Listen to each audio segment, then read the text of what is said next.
साहब जी ये लो ना।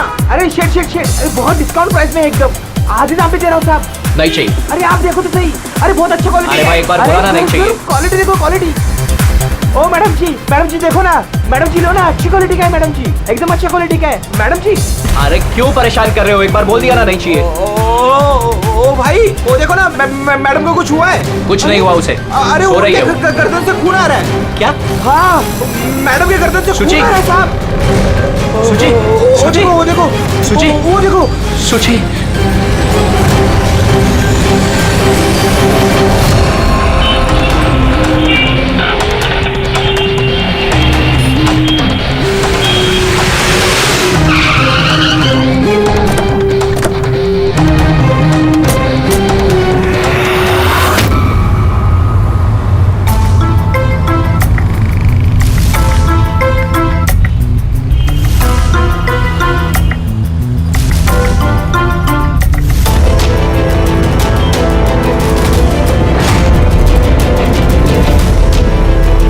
काफी खून बह चुका है, लगता है गोली काफी देर पहले चली थी।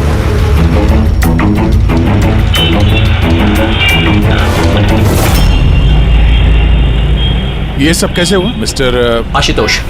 अच्छा, और इनका नाम क्या है? ये मेरी बीवी, मेरी वाइफ सुची।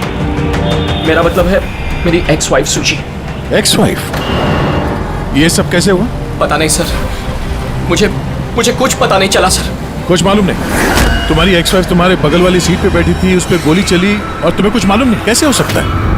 मेरा आशु कभी झूठ नहीं बोलता। अगर वो कह रहा है कि उसे पता नहीं चला तो आई एम श्योर उसे पता नहीं चला होगा। आप?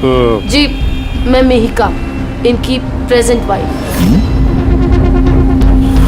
मिस्टर आशुतोष, जब सुची को गोली लगी और पिछली सीट का शीशा टूटा तो आवाज तो आई होगी, और आप कह रहे हैं आपको कुछ मालूम नहीं पड़ा? कैसे? दरअसल गाड़ी में म्यूजिक तेज चल रहा था और सुची सो रही थी सर, मुझे कुछ पता नहीं चला। वो बंदा कुछ सामान बेचने आया, उसने जब मुझे बताया तब मुझे पता चला कि सुची। गाड़ी में म्यूजिक चल रहा था और सुची सो रही थी। कमाल है, अक्सर लोगों की नींद जरा से आहट से खुल जाती है, और इतने लाउड म्यूजिक में सुची सो रही थी। सर आपकी बात से पता चल रहा है कि आप मुझ पर शक कर रहे हैं। सर मैं ऐसा क्यों करूंगा? सुची और मेरा डिवोर्स जरूर हुआ था, लेकिन हम बहुत अच्छे दोस्त थे, हमारे अच्छे ताल्लुकात थे। अब दिनेश से पूछ लीजिए प्लीज। दिनेश? सर मैं सुची का भाई। आशुतोष सही कह रहे हैं सर, तलाक के बाद भी आशुतोष और सुची में बहुत अच्छे ताल्लुकात थे, कभी कोई मनमुटाव नहीं था। अच्छा, तो आप लोग जा कहाँ रहे थे? हम हमारी बेटी रूही की बोर्डिंग स्कूल से लौट रहे थे। तो ये सुची कार में बैठते ही सो गई या बाद में? सर दरअसल हमारे बीच में बहस हो रही थी। आशुतोष, रूही का स्कूल बहुत अच्छा है, हमें उसे उस स्कूल से नहीं निकालना चाहिए। सूची, ये स्कूल बहुत ही महंगा है, मैं इसकी फीस अफोर्ड नहीं कर सकता हूँ। लेकिन मैं कर सकती हूँ, और मैं अपनी बेटी की एजुकेशन में कोई कॉम्प्रोमाइज नहीं करने सूची, मैं तुमसे पैसे नहीं ले सकता। क्यों? ओह, तुम्हारा मेल ईगो आगे आ जाता है ना कि मैं तुमसे ज्यादा कमाती हूँ। जानते हो हमारे डिवोर्स की भी यही वजह थी। एक औरत एक आदमी से ज्यादा कामयाब कैसे हो रिश्तों में सकती होनी है? चाहिए, पति पत्नी में नहीं। मुझे तुमसे कोई बहस नहीं करनी है, और ना ही इस बारे में कोई और बात करनी है। रूही इसी स्कूल में रहेगी। उसके बाद हमारे बीच में कोई बात नहीं हुई, मुझे लगा कि वो सो गई है। अच्छा, ये जब झगड़ा हो रहा था तो गाड़ी कहाँ पे थी, किस इलाके में? सर लिंक रोड के सिग्नल पे, केपी थिएटर के पास। और फिर उसके बाद कौन सा रास्ता लिया आप लोगों ने? सर वहां से फिर मैंने लेफ्ट लिया पानी फ्लाईओवर की तरफ, और सीधा यहाँ पे आ गए? जी सर। यानी करीब 2 किलोमीटर तक ये गाड़ी चली, तो इस 2 किलोमीटर के बीच में ही कहीं पे गोली चली है सूची। पंकज, एक काम करो, केपी थिएटर से लेके यहाँ से इधर 2 किलोमीटर दूर तक चेक कर लो, कहीं पे कोई सबूत वगैरह मिलता है क्या? मतलब कांच वगैरह का टुकड़ा टूटा होगा, वो देख लेना, और पैदल जाना। 2 किलोमीटर सर? पैदल चलो।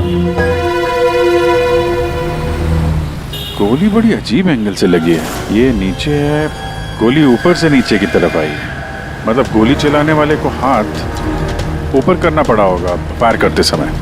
खुली सड़क पे किसी ने गोली मारी है और किसी ने देखा नहीं। हो सकता है खूनी थोड़ा दूर हो, फिर भी मुश्किल है निशाना लगाना। ये चलती गाड़ी पे और वो भी तब जब खूनी किसी गाड़ी पे हो या बाइक पे। ऐसे निशाना लगाना इतना आसान नहीं है।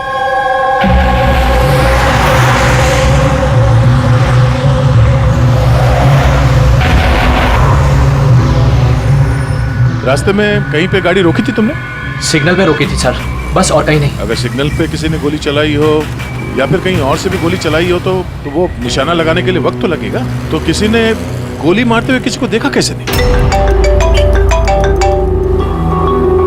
हेलो, हाँ सर,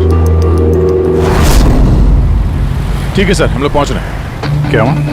एसीपी साहब का फोन था, एक और लाश मिली है कामरे ब्रिज के नीचे।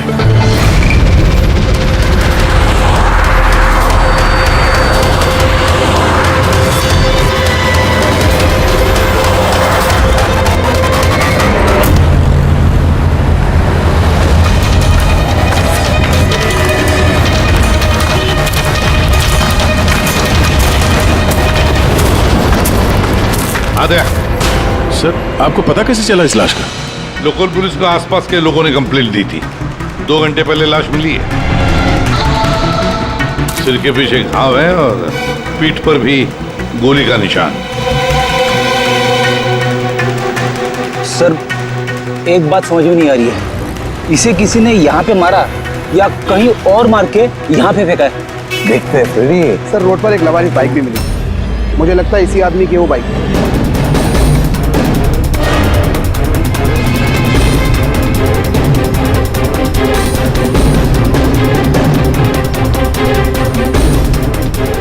Skid mark. सर, ऐसा लगता है ये आदमी बाइक पे जा रहा होगा, किसी ने पीछे से गोली मार दी, डिसबैलेंस हो गया, गाड़ी बाइक स्किड होके किसी चीज से यहाँ पे टकराई होगी और उसकी बॉडी यहाँ नीचे गिर गई। सर पे चोट उसी वक्त लग गया होगा।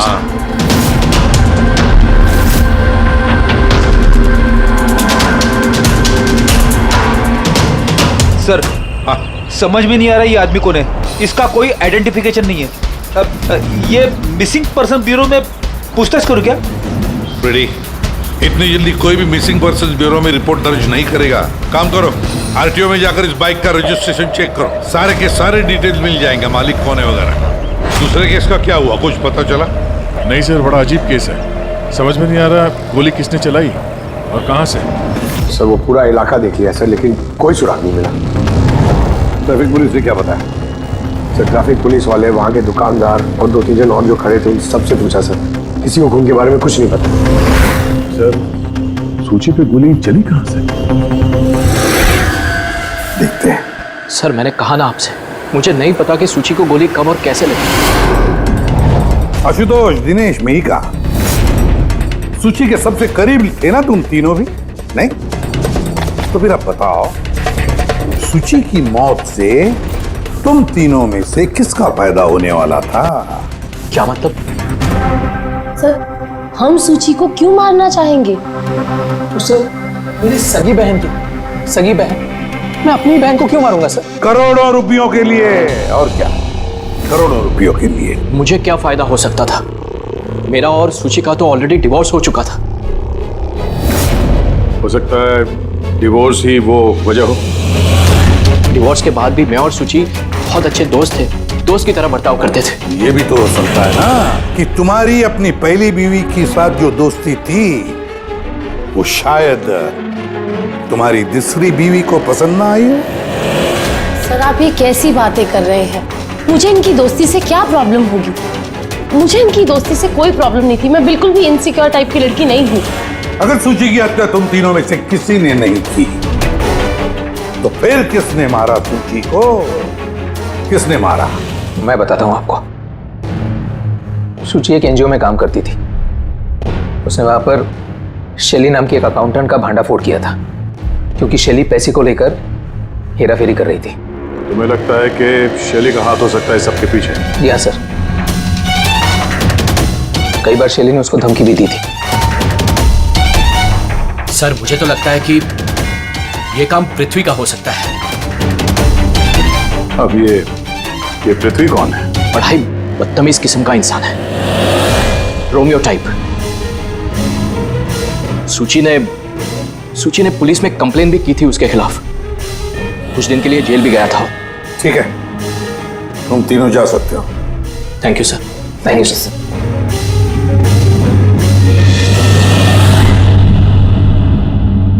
सर, ये तीनों गड़बड़ लग रहे हैं। इन तीनों पर कड़ी नजर रखो। उदया, तो शैली और पृथ्वी दोनों को ब्यूरो बुला लेते हैं। सर, आरटीओ से बाइक के मालिक का पता चल गया। सर, पृथ्वी और शैली का फोन अनरीचेबल आ रहा है, तो मैंने फ्रेडी से कहा है उनकी मोबाइल फोन को ट्रेस करने के लिए। ये तो हमारा डिलीवरी बॉय विवेक है। सर, हमारी बाइक ज्यादातर यही चलाता था। सर, इससे किसने मार दिया? वही पता करने की कोशिश कर रहे हैं। अच्छा, इस विवेक की किसी के साथ कोई दुश्मनी थी क्या? नहीं सर, ये तो बहुत ही सीधा साधा शरीफ लड़का था। कब से काम कर रहा था वो यहाँ पे? पिछले 1 महीने से। राजस्थान से आया था। सर, बहुत मेहनती था। सर, ये तो यहाँ शहर में किसी को जानता भी नहीं था। ये कहाँ जा रहा था डिलीवरी करने? कहीं नहीं सर। सर, छुट्टी थी आज उसकी, इसलिए मेरी बाइक लेकर घूमने के लिए गया था। अच्छा, उसका घर का एड्रेस दे सकते हैं जरा? सर, उसका घर का एड्रेस नहीं है, वो यहीं शॉप में सोता था। उसका सामान वगैरह कुछ? सर, ये उसका एक बक्सा है। ये?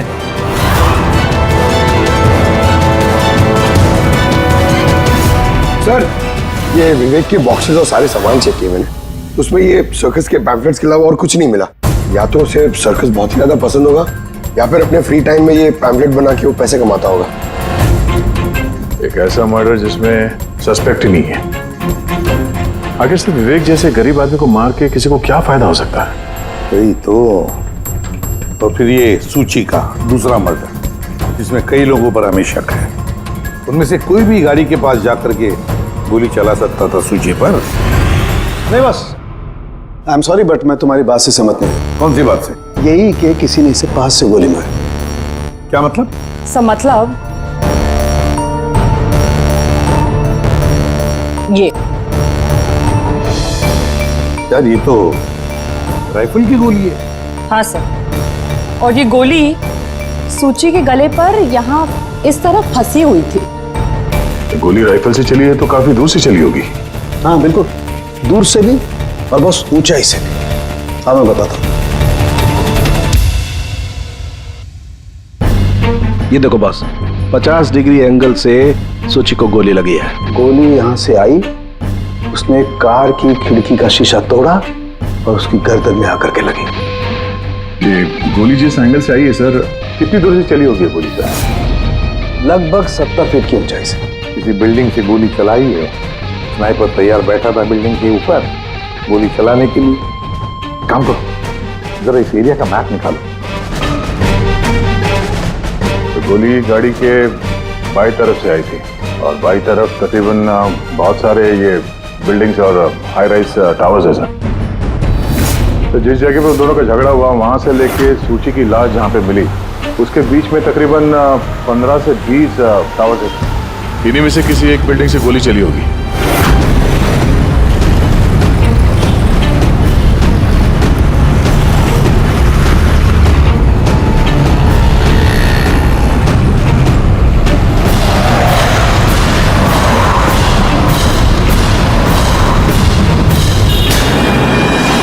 बस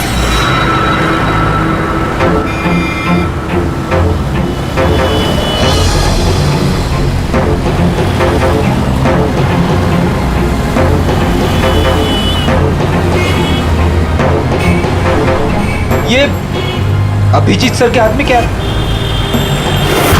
मार्क है फ्रेडी, ठीक उसी हाइट पे जिस हाइट पे सूची पे गोली लगी थी। मेरे हाथ में ये डिजिटल डिस्टेंस रीडर है। इससे ये लेजर लाइट उस मार्क पे अगर ठीक जाता है तो इसका मतलब है कि गोली यहाँ इसी बिल्डिंग से चली है। थोड़ा कॉम्प्लिकेटेड है। ठीक है, ये अभी करके देखते हैं। हाँ दया, मैं तैयार हूँ। ओके अभिजीत, थोड़ा राइट में आना, राइट में। हाँ, हल्का थोड़ा लेफ्ट। बस बस बस, थोड़ा पीछे, थोड़ा पीछे। ये देखा, ये लेजर ठीक उस मार्क पे हिट नहीं कर रहा, लग नहीं रहा है वहां पे। गोली ऐसे नहीं चली सर। एग्जैक्टली। अरे ये स्नाइपर के पास ज्यादा वक्त थोड़ी ना होगा निशाना इधर उधर करने के लिए जब उसने सूची पे गोली चलाई। एक काम करते हैं, किसी और बिल्डिंग में देखते हैं। ठीक है, चलो।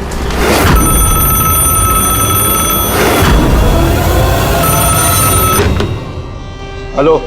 हाँ हेलो, क्या ये फैंटेसी सर्कस जयपुर राजस्थान का ऑफिस है? जी हाँ, बोलिए। देखिए, मैं मुंबई सीआईडी से एसीपी प्रद्युमन बोल रहा हूँ। क्या आपके यहाँ कोई विवेक काम करता था? हाँ हाँ, जानता हूँ विवेक को, वो इसी सर्कस में काम करता था। क्या हो गया? क्या काम करता था वो, कुछ बता सकते हैं? देखिए साहब, अगर सारा दिन आपसे फोन पे लगा रहोगे ना तो मेरा शो कैंसिल हो जाएगा। मैं आपकी बात अपने मालिक को बोलता हूँ, वो आपको कॉल करेंगे, समझे? हेलो।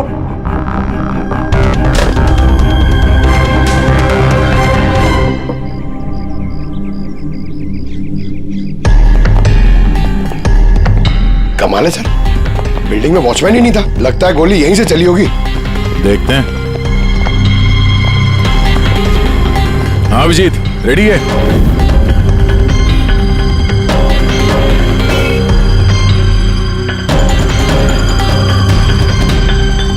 नहीं अभिजीत, यहां से निशाना कुछ ठीक से लग नहीं रहा। थोड़ा राइट में आना, राइट में, और थोड़ा।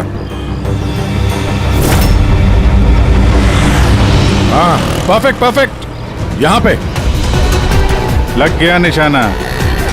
इसका मतलब शुचि यहाँ पे थी जब उसको गोली लगी। पंकज, रेडी? जरा देखो आसपास, उस स्नाइपर ने कोई सुराग छोड़ा है क्या? लेकिन यार दया, यहाँ पे कोई स्पीड ब्रेकर तो है नहीं। ऐसा कौन सा स्नाइपर था जो वहाँ बिल्डिंग पे बैठ के इतनी तेज चलती हुई गाड़ी पे ऐसा निशाना लगाए जो शुचि की गर्दन पे जाके लगे? हाँ ये बात तो है। आशुतोष, जब तुम्हारी गाड़ी ये यहाँ पर थी जी, तभी किसी वजह से तुम्हारी गाड़ी को स्लो करना पड़ा हो या फिर रोकना पड़ा हो, कुछ याद है?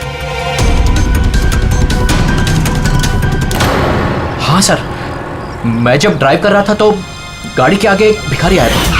मुझे ब्रेक मारनी पड़ी थी। भिखारी? हाँ क्या हुआ? इस तरफ कुछ भी नहीं है। कुछ भी नहीं? वहां भी कुछ नहीं है सर। ये भिखारी दिखने में कैसा था?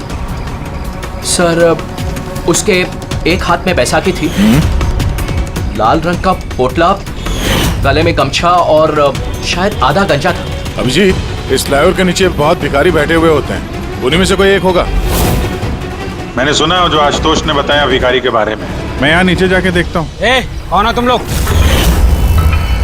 इससे पूछ के यहाँ पे आए? तुम यहाँ के वॉचमैन हो? ड्यूटी पे क्यों नहीं थे? मेरी मर्जी। और तुम कौन होते हो मुझे ड्यूटी सिखाने वाले? सीआईडी।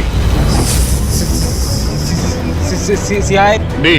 जाते हो, तुम्हारे वजह से यहाँ पे एक औरत का खून हो गया। मेरी वजह से खून? किसी ने यहाँ छत से नीचे एक औरत पे गोली मारी। क्या जानते हो उसके बारे में?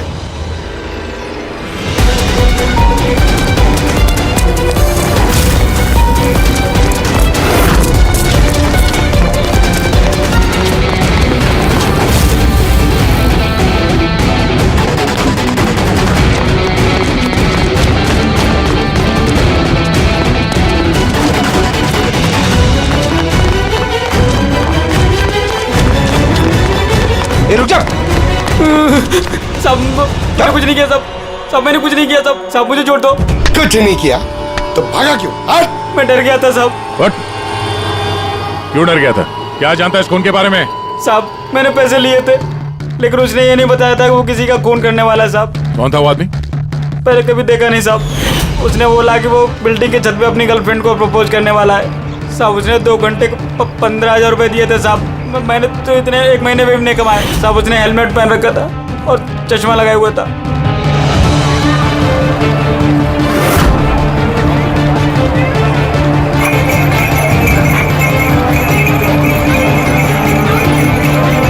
अरे सुनो भाई, ओ भाई साहब, ये एक ऐसे आदमी को देखा है जो लाल गमछा बांधता है, अरे लाल रंग की पोटली रखता है और बैसाखी से चलता है? क्या? अरे सुनो भाई, यार एक आदमी को देखा है तुमने जो लाल रंग का गमछा बांधता है, पोटली है उसके पास लाल रंग की, बैसाखी से चलता है? नहीं देखा?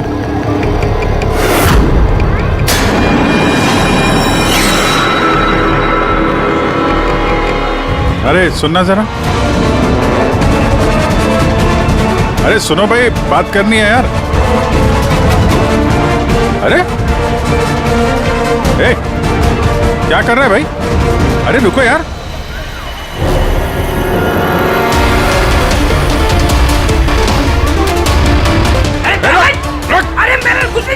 अरे मैं भिखारी हूँ, मेरे पास पैसे वैसे कुछ भी नहीं है। अरे कौन हो, छोड़ दो मुझे। अपाहिज होने का नाटक कर रहा है। तुझे मालूम है बिना पैर के आदमी कैसे जीता है? अरे कौन हो तुम? क्या चाहते हो? मेरे पास पैसे वैसे नहीं, मैं रास्ते का भिखारी भीख मांग के जीता। तो जानबूझ के उस लाल वाली गाड़ी के नीचे गिरा था ना? कौन सी लाल गाड़ी? मैं किसी गाड़ी के आगे ले आया। साहब क्या दादागिरी है, आप इसे छोड़ दीजिए वरना ठीक नहीं होगा, मैं बता देता हूँ। सीआईडी से हूँ मैं। किधर चलो?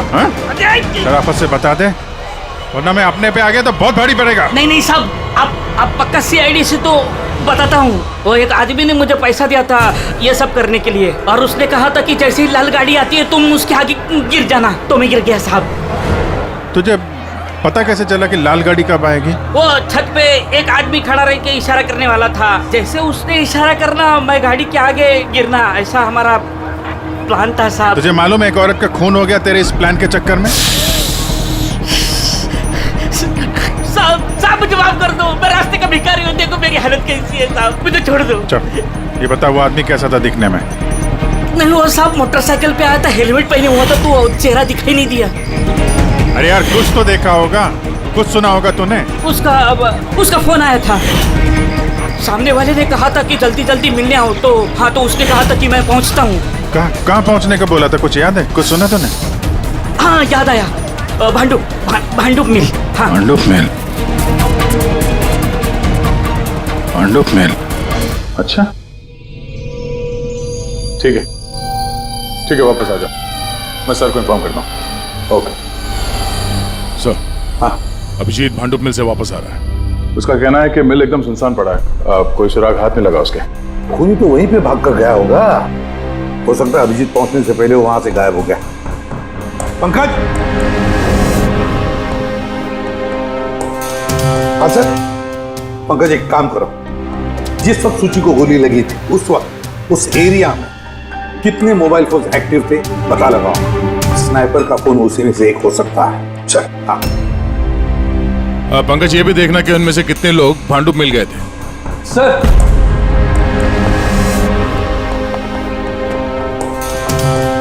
सर ये शैली है, एनजीओ अकाउंटेंट। सूची एक एनजीओ में काम करती थी, उसने वहां पर शैली नाम की एक अकाउंटेंट का भांडाफोड़ किया था। और ये पृथ्वी है जिनके खिलाफ सूची ने रिपोर्ट लिखवाई थी। सूची ने पुलिस में कंप्लेन भी की थी उसके खिलाफ, कुछ दिन के लिए जेल भी गया था। आपने सोच भी कैसे लिया कि सूची के खून में मेरा हाथ हो सकता है? हाँ सर, मैंने भी ऐसा कुछ नहीं किया, मैंने किसी का मर्डर नहीं किया सर। शैली तुम्हारी नौकरी चली गई थी सूची के वजह से, और उसके बाद से तुम्हें अभी तक कोई नौकरी मिली नहीं। उधार के पैसे ले लेके घर का खर्चा चला रही हो तुम। हाँ? और पृथ्वी, एक हफ्ते तक तुम्हें जेल में रहना पड़ा, अपने मोहल्ले में काफी बदनामी हुई तुम्हारी। क्यों? तो क्या हुआ? अगर मुझे बदनामी का इतना डर होता तो मैं अपना घर बदल लेता, मर्डर थोड़ी ना करूंगा मैं किसी का। एंड सर ऐसा नहीं है कि मुझे कोई जॉब नहीं मिल रही है, इट्स जस्ट लाइक कि मुझे मेरे लायक कोई जॉब नहीं मिल रही है, इस वजह से मैं कहीं ज्वाइन नहीं कर रही हूँ। आपको आशुतोष और उसकी नई पत्नी मिहिका से पूछताछ करनी चाहिए। वो आपस में खुश नहीं है लेकिन दिखावा करते। आशुतोष तो सूची के पास वापस जाना चाहता था, शायद मिहिका ने इसीलिए। एंड सर सूची की ना उसके भाई दिनेश से भी नहीं बनती थी, हमेशा ना फोन पे उससे झगड़ती ही रहती थी। अच्छा, और किस बात को लेके होता था ये झगड़ा इन दोनों भाई बहन के बीच? एक्चुअली सर दिनेश ने आशुतोष को धमकी दी थी कि सूची से दूर रहे, शायद सूची को यही अच्छा नहीं लगा होगा। इन एक बार सूची ने मुझे ये भी बताया था कि मिहिका जलती है उसकी और आशुतोष की दोस्ती से। 100% इन्हीं में से किसी एक ने उसका मर्डर किया। हाँ सर। अच्छा ठीक है, जा सकते हो तुम दोनों, लेकिन एक बात अच्छी तरह से याद रखना, जब तक इन्वेस्टिगेशन पूरा नहीं होता ये शहर छोड़कर तुम कहीं नहीं जाओगे। इस केस में किसी की बातों का भरोसा नहीं हो रहा सर, ऐसा लगता है कि सब के सब झूठ ही बोल रहे हैं। हाँ, पर जो भी है उसने बड़ी लंबी प्लानिंग की है। पहले भिखारी को पैसे दिए,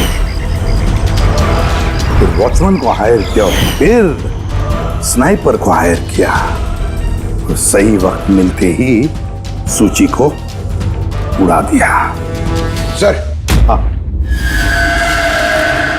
सर, जिस वक्त सूची को गोली चली थी सर, उस वक्त ब्रिज के आसपास 2000 लोगों के मोबाइल एक्टिवेट थे। तो उसमें से कौन सा मोबाइल फोन भांडुप मिल की तरफ गया देखा? एक फोन गया था सर उस तरफ, लेकिन वो प्राइवेट नंबर है तो वो ट्रैक नहीं हो पाया। और क्या बता सकते हो इस नंबर के बारे में? यही सर कि वो मिल तक गया लेकिन रुका नहीं, वो सीधे चला गया कामरी ब्रिज की तरफ और फिर वहां से सिग्नल चला गया सर। कामरी ब्रिज? विवेक की लाश भी तो हमें उसी ब्रिज के लिए मिली थी। ये कोई कॉन्सिडेंस तो नहीं हो सकता? राजस्थान में फोन कर दे विवेक के गांव, पुलिस वालों को क्या इंफॉर्मेशन मिले उसके बारे में देखते हैं। ये विवेक भी तो खूनी हो सकता है। किसी ने विवेक का खून कर दिया? एक खूनी का खून? कुछ भी हो सकता है फ्रेडी, इस केस में कुछ भी हो सकता है।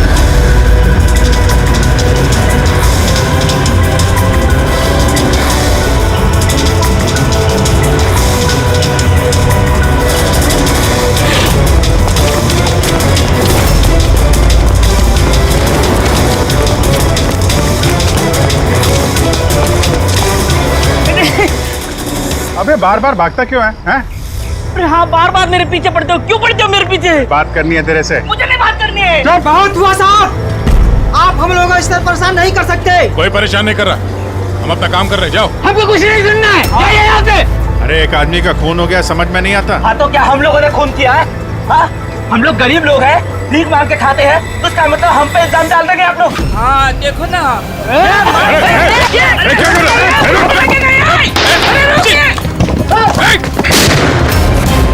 अभिजीत, तो ठीक हो?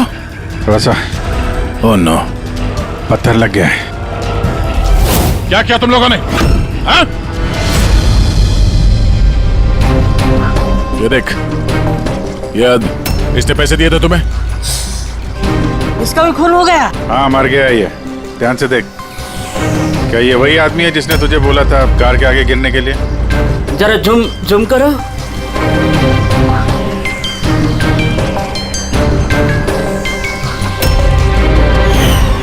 ऐसी घड़ी उसने भी पहनी थी। शायद जिसने पैसे दिए होंगे इस आदमी को, उसी ने सबूत मिटाने के लिए इसे भी मार दिया। हाँ पंकज। हाँ अच्छा, ओह ठीक है ठीक है, okay okay thank you. Pankaj का फोन था, बता रहा था कि विवेक राजस्थान में किसी सर्कस में काम कर रहा था, निशानेबाज था। 1 महीने पहले उसने सर्कस की नौकरी छोड़ दी। कह रहा था कि मुंबई में कोई अच्छी नौकरी लगी है उसे, और हाँ जाते जाते वहां से वो राइफल वो भी चुरा के ले गया। राइफल चुरा के आया था? सुची की सुपारी लेकर आया होगा यहाँ पे, और ये दुकान पे इसलिए काम कर रहा था ताकि किसी को शक ना हो। हाँ, और इस पूरे जुर्म का जो मास्टरमाइंड है वो राजस्थान तो गया होगा इस विवेक को सुपारी देने के लिए। है कौन ये मास्टरमाइंड जो आंखों के सामने रहकर भी नजर नहीं आ रहा है?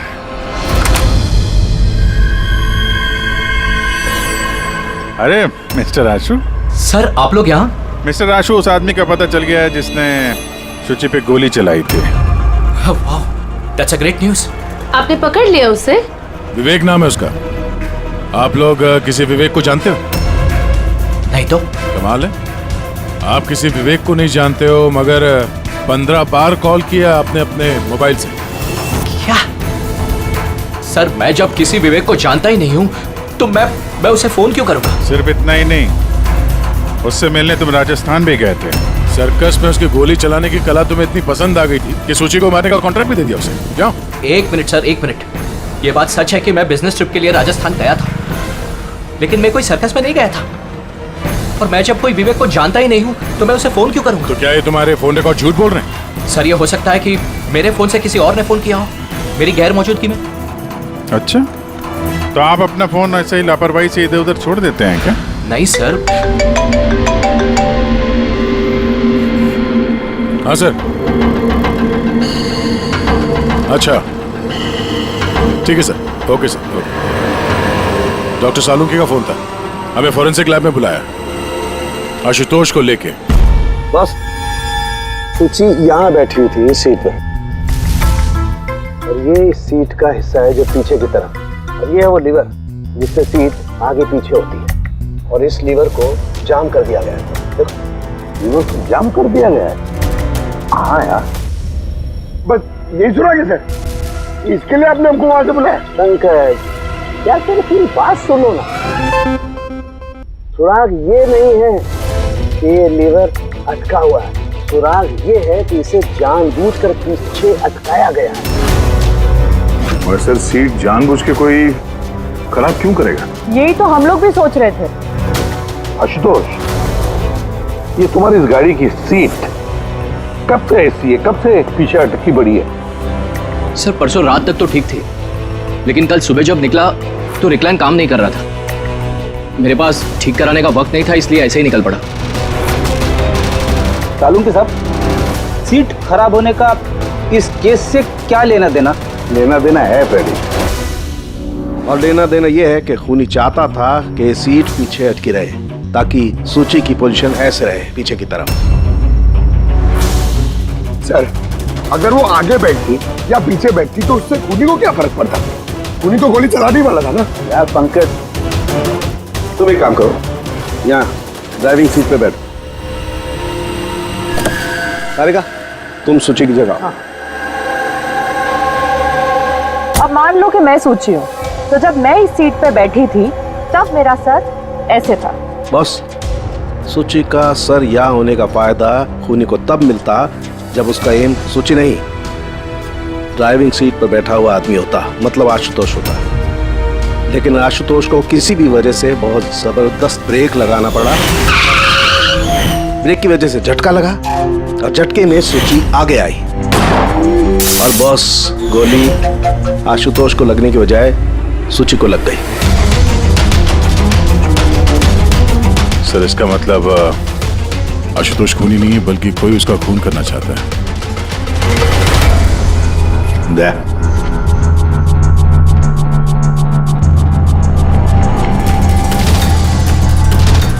आशुतोष जी सर। सर, एक बात बताओ, तुम्हारा कोई दुश्मन है? कोई ऐसा दुश्मन जो तुम्हारी जान लेना चाहता है? याद करके बताओ, सोचो। नहीं सर, मेरी किसी से कोई दुश्मनी नहीं है। नहीं कैसे आशुतोष, कोई तो होना चाहिए जिसने उतनी प्लानिंग की है तुम्हारी जान लेने की, सीट को भी जाम कर दिया। नहीं सर, ये हो ही नहीं सकता, क्योंकि ये गाड़ी की एक ही चाबी है और वो चाबी हमेशा मेरे पास ही रहती है। मुझे तो खुद समझ में नहीं आता सर कि ये सब क्या हो रहा है। कोई बात नहीं आशुतोष, वो जो कोई भी है हम पता करने की कोशिश करेंगे कि कौन है वो जो तुम्हें मारना चाहता है। ठीक है, चलो चलते हैं, आ जाओ। जी सर। सर, हमने आशुतोष को जाने क्यों दिया? अगर खूनी ने फिर से हमला कर दिया तो? देखते रहना पंकज, अब हम आशुतोष की हर मूवमेंट को ट्रैक करेंगे, हर बात हमें सुनाई पड़ेगी। सर, वो किसे? मैंने ट्रांसमीटर बग जो लगाया है।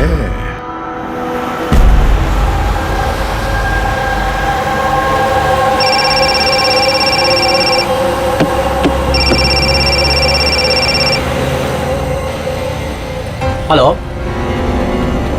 हाँ बोलो। अच्छा, तो आ जाओ घर पे। वहां पर वो जगह तो बंद है ना? ठीक है, आता हूं।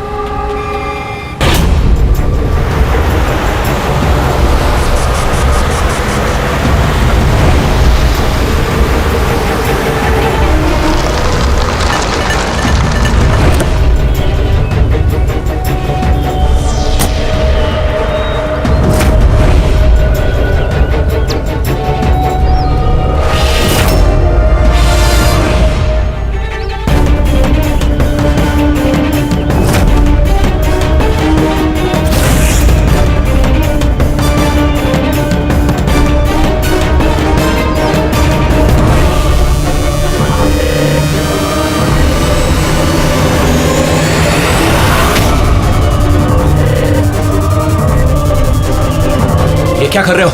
गन? माय गॉड, गोलियों की आवाज है। जल्दी चलो, कहीं और एक खून न हो जाए। सब बस पहुंच ही रहे हैं हम लोग। सर, हमारा ये वाला जो सस्पेक्ट है सर, अभी अभी खबर आई कि ये भी राजस्थान गया था आशुतोष का पीछा करते करते। ये तो आशुतोष के बिल्कुल करीब था।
दिनेश, सर मैं सूची का भाई। मर गया सर। मैंने कुछ नहीं किया सर। ये मुझे मारना चाहता था सर। ये मारना चाहता था मुझे। क्यों मारना चाहता था इसमें? सर, इसे लग रहा था कि इसकी बहन की बर्बादी का जिम्मेदार मैं हूँ। शादी के बाद सूची डिप्रेशन में चली गई थी और उसने अपने आप को मारने की भी कोशिश की, और ये सब मैं नहीं जानता था सर, बिल्कुल नहीं जानता था। जाने अनजाने में इन दोनों की मौत का जिम्मेदार मैं बना हूं, तो जाने अनजाने। पंकज, इसे जरा छांव में बिठा दो। मेरी फोरेंसिक लैब भेज दो।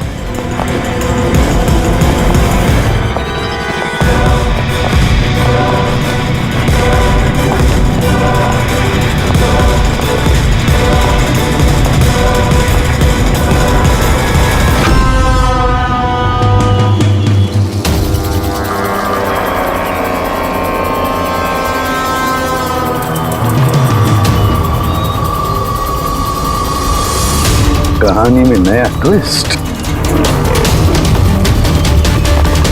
Ashutosh,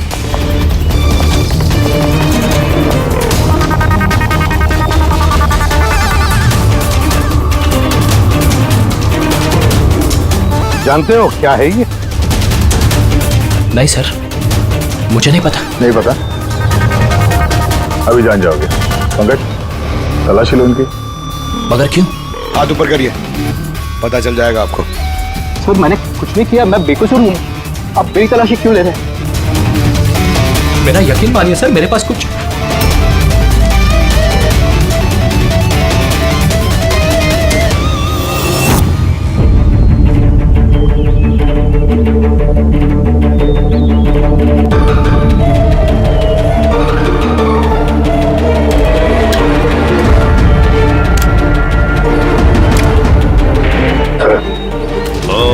rubber bullets. मुझे नहीं पता सर, इससे क्या साबित होता है? क्या साबित होता है? हा? तुमने इस गन से दिनेश का खून किया, असली बुलेट से। हा? तो फिर ये गन कैसे आई तुम्हारे पास, और वो नकली रबर बुलेट कैसे फायर हुआ और कब?